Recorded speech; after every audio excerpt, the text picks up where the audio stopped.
Chères consoeurs, chers confrères, je vous adresse mes meilleurs vœux pour l'année 2021.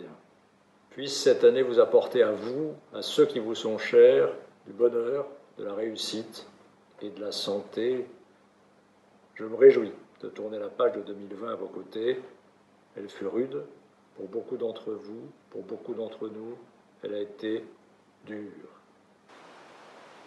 Bouleverser notre façon de vivre comme celle de travailler, elle nous a obligés à nous réinventer. Elle a aussi, hélas, emporté des êtres qui étaient chers, des confrères, des amis. Dans la tempête, l'ordre a tenu bon.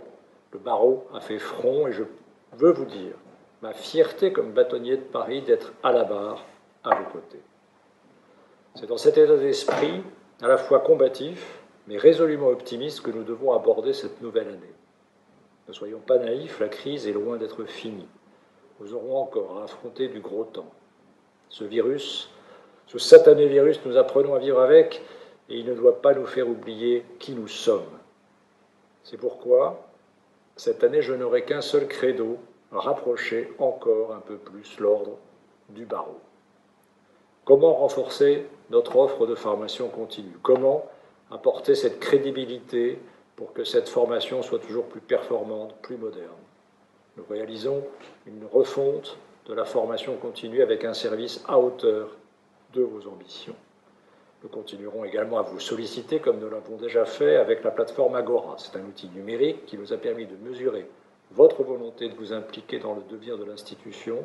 Cette volonté est grande, cette volonté doit être entendue, car c'est unis, ensemble, que nous pourrons relever les défis qui s'offrent à nous. Un défi économique d'abord, que nous relèverons en développant nos cabinets, en défrichant les nouveaux marchés du droit, en travaillant ensemble pour un projet d'ambition.